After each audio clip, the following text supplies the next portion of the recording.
Атырау облысы Қазақстанның батысындағы бірегей аймақ. Бұл өңір Каспий теңізінің солтүстік-шығыс жағалауында орналасқан. Екі құрлық Европа мен Азияның түйіскен жерін алып жатыр.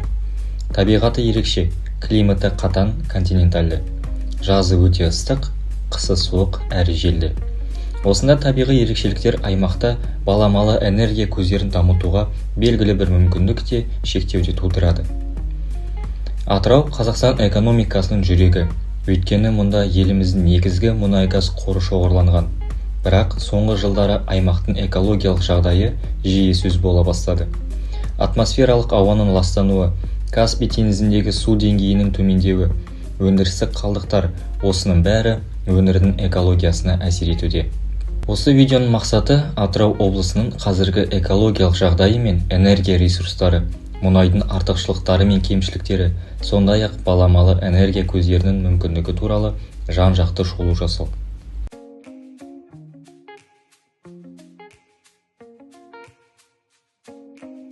Атырау облысы Каспий маңы ойпатында орналасқан.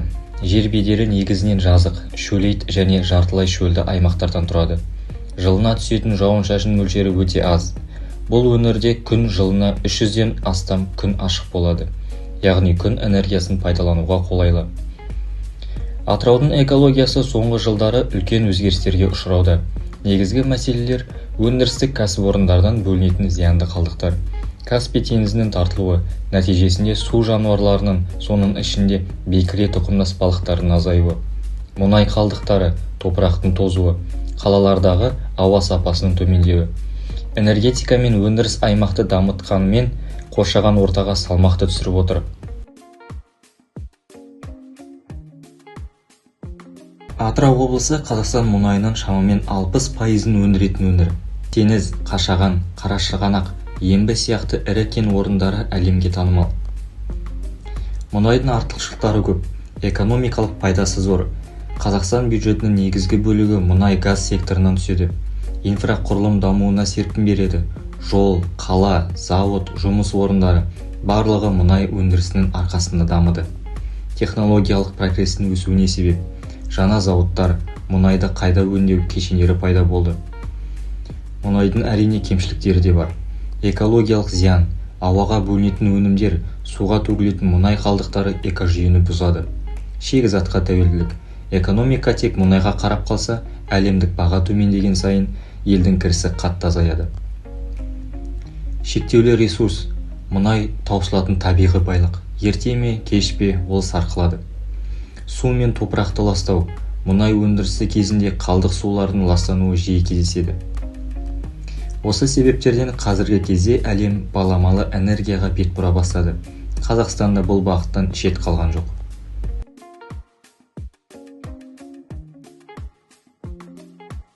Баламалы немесе жаңартылатын энергетика, сарқылмайтын және қоршаған ортаға зияны аз энергия көздері. Оларға күн, жел, геотермалдық энергия, биомасса, гидроэнергия жатады. Атырау облысына қайсысы тиімді екен? Әр қайсысын жеке қарастырайық. Бірінші, күн энергиясы. Неліктен күн энергиясы Атырауға тиімді?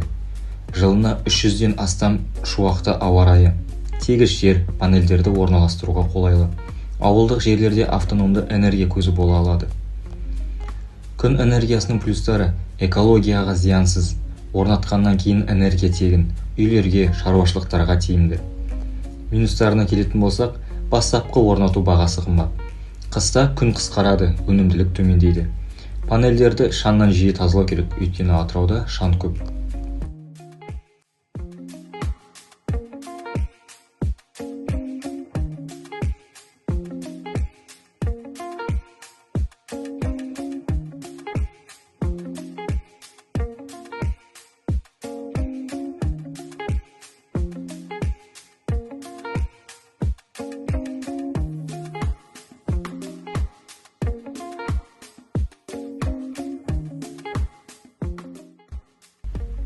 Екіншісі, жел энергиясы.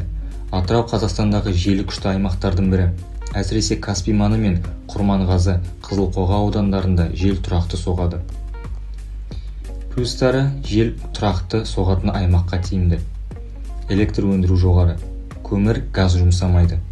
Минустары: жел турбиналары қымбат. қатты шу шығарады, құстарға зиян болуы мүмкін, үлкен жер аумағын қажет етеді.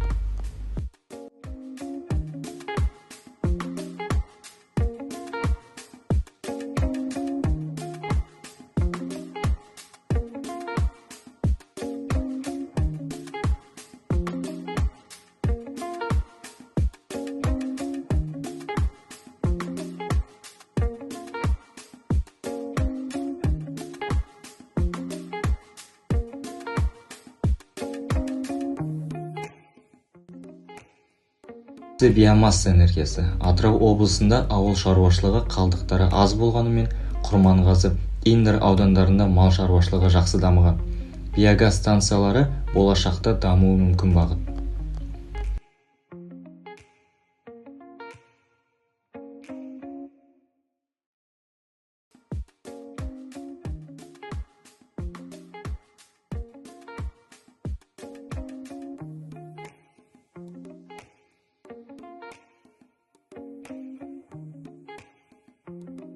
Гидроэнергия. Атырау облысында ірі өзен тек жайық, бірақ қазіргі экологиялық жағдайды ескерсек, үлкен гидроэлектростанция салу мүмкін емес. Дегенмен, шағын су қоймаларында микрогидростанциялар орнатуға болады. Болашақта Атырау облысы энергия жүйесін әртараптандыру қажет. Мұнай әлі де маңызды рөл ойнайды, бірақ әлем жаңартылатын энергияға көшуге. Атырау облысының болашағына қатысты негізгі болжамдар мынадай. Мұнай өндірісі азаяды, бірақ толық тоқтамайды.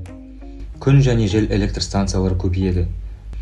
Каспий маңында үлкен жел парктері салынуы мүмкін. Ауылдық жерлер күн батареяларын қолданатын автономды жүйелерге көшеді. Экологияны жақсарту мақсатында кәсіпорындарға экологиялық нормалар күшейеді. Аймақта жасыл экономика жобаларына инвестиция артады. Халыққа жасыл энергияның тиімділігі туралы ақпарат көбейеді. Болашақта Атырау мұнай аймағы мәртебесін сақтай отырып, баламалы энергетика орталығына да айналу әбден мүмкін. Аймақ табиғи мүмкіндіктерін тиімді қолданса, Қазақстанның жасыл энергетика картасында маңызды орын алады.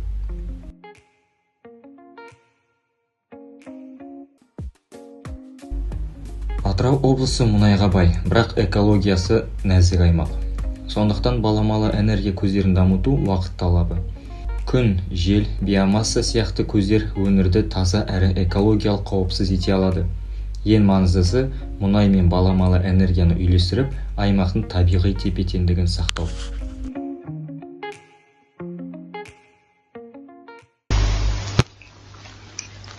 Бәріне сәлем. Бүгінгі біздің тақырып Атырау облысында баламалы энергияны қолдану жағдайын талдау. Яғни Атырау облысында қандай баламалы энергия көздерін қолдануға болады, оның болашағы қандай, оның қандай пайдасы бар, соның бәрін талқылайтын боламыз. Кіріспе бойынша айтатынын, ол бүгінде әлем елдері қоршаған ортаны қорғау және энергия тапшылығын болдырмау мақсатында баламалы энергия көздерін белсенді пайдалануда. Қазақстанда жасыл экономика қағидаттарына көшуді көздейді. Атырау облысы мұнай-газ саласына тәуелді болғандықтан, баламалы энергияға көшу ол үлкен стратегиялық маңызы бар қадам болып табылады. Енді Атырау облысының жалпы сипаттамасына келетін болсақ, Атырау облысы ол Қазақстанның батыс аймағында Каспий маңы ойпатының солтүстік шығыс жағында орналасқан, Европа мен Азияның екі ортасында. Климаты оның өте құрғақ, желді және күн сәулесі мол аймақ. Бұл ерекшеліктер күн және жел энергетикасын дамытуға табиғи мүмкіндік береді. Энергия тұтыну құрылымы. Облыста электр энергиясының негізгі бөлігі мұнай компаниялары мен өндірістік кәсіпорындарда тұтынылады. Энергия көбіне көмірсутек шикізатына негізделген көздерден өндіріледі. Баламалы энергияның үлесі әлі де төмен деңгейде. Сонымен бізде тек қана Атырау облысы емес, бүкіл Қазақстан жалпы айтқанда мұнай-газ саласына тәуелді. Және де бәріміз білеміз, мұнай-газ саласы ол энергия көп, экономикаға көп үлес қосқанымен экологияға кері әсері өте көп. Сол үшін баламалы энергияға көзделу керекпіз. Себебі баламалы энергия ол өте таза энергия, былай айтқанда қоршаған ортаға әсері жоқ деп айтсақ болады. Енді баламалы энергия дегеніміз не? Бұл табиғи қорларда пайдаланылып, қоршаған ортаға зиянсыз энергия өндіру әдістері. Бұл энергия түрлері ол таза, жаңартылатын және қазба отындарға тәуелді емес. Атырау облысы үшін баламалы энергияның келесі мынандай түрлері бар. Біріншісі ол күн энергиясы. Күн энергиясы ол күн сәулесінен алынатын энергия. Қазақстан оңтүстік және батыс өңірлерінде, соның ішінде Атырау облысы бар, күн сәулесі мол түседі. Жылына 300 күндей. Бұл күн панельдерін орнатуға және күн электр станцияларын дамытуға мүмкіндік береді бізге. Күн энергиясы экологиялық таза және шығындарды ұзақ мерзімде ақтайтын технология болып табылады. Қазіргі таңда Атырау қаласында Назарбаев зияткерлік мектебінде күн станциясы ресми түрде 2021 жылы іске қосылған. Және де қазір бұл электр энергиясын 30%-ға дейін үнемдеуге мүмкіндік береді екен. Тек қана Назарбаев зияткерлік мектебінде емес, көптеген кәсіпорындарда, ауыл шаруашылықта осындай күн станциялары қосылып жұмыс жасап жатыр. Екіншісі бізде жел энергиясы. Жел энергиясы бұл желдің қозғалысынан алынатын энергия. Атырау облысында жел жылдамдығы орташа есеппен 6-9 метр секунд. Бұл бізде жел турбиналарын орнатуға өте қолайлы жағдай. Атырау облысының Каспий маңы мен Құрманғазы аудандары жел энергиясын өндіру үшін өте перспективалы аймақтар болып табылады. Себебі Каспий маңында жел өте қатты соққандықтан бізге жел электр станциясын жасауға мүмкіндік береді. Жел энергиясы бұл арзанырақ және тұрақты энергия көзі. Ол экологияға зиян келтірмейді. Қазіргі таңда бізде Мақат ауданында желдің жылдамдығы, желдің тұрақтылығы сияқты климаттық, географиялық артықшылықтар жобаға негіз болғаны айтылған. Яғни осындай жел турбиналары Мақат ауданында орнатқан осындай жел турбиналарын. Бірақ 2024 жылы мониторинг жасап тұрған ұйым, яғни Global Energy Monitor, бұл жоба Shellwit тоқтап қалған деп сипаттайды. Shellwit деген ол сондай статус, жұмыс тоқтатылу деген. Бұған себеп қаражаттың жеткіліксіздігі және де құрал жабдықтардың жеткіліксіздігі болып табылады. Үшіншісі бізде биомасса энергиясы. Биомасса ол өсімдік және жануар қалдықтарынан алынатын энергия. Атырау облысында ауыл шаруашылығы қалдықтары, сондай-ақ тұрмыстық қалдықтар үлкен көлемде жиналады. Биомасса энергиясы, яғни органикалық қалдықтарды қайта өңдеудің тиімді тәсілі. Бұл әдіс жергілікті деңгейде энергия өндіруге мүмкіндік береді және қоқыс көлемін азайтуға жәрдемдеседі. Биомассаның көмегімен биогаз өндіріліп, оны электр энергиясына айналдыруға болады. Яғни Атырау облысында географиялық ерекшеліктері ауыл шаруашылығына қатты қолайлы болмағанымен, көп аудандарда ауыл шаруашылық ісі өз жұмысын жасап отыр. Осыдан қалған қалдықтар биомасса ретінде қолдану мүмкіндігі бар. Енді Атырау облысында баламалы энергия қандай экономикалық тиімділік береді екен? Бұған бірнеше негізгі факторлар бар. Біріншісі ол энергетикалық тәуелсіздік. Баламалы энергия көзі ол сарқылмайтын энергия. Мұнай газға қарағанда, мұнай газ бізде сарқылатын қазба, табиғи қазба болып табылады. Ерте ме кеш пе ол бітеді. Ал баламалы энергия, күн және жел ол бітпейді. Одан біз шексіз энергия ала аламыз. Екіншісі энергияны үнемдеу және шығындарды азайту. Үшіншісі жаңа жұмыс орындарын ашу. Төртіншісі инвестиция тарту және халықаралық ынтымақтастық. Енді қандай экологиялық тиімділігі бар? Оған біріншісі көміртек ізін азайту, яғни ауамыз таза болады. Екіншісі су ресурстарын үнемдеу. Үшінші жерді пайдаланудың экологиялық әсері. Төртіншісі шығарылатын қалдықтар мен ластану деңгейін төмендету.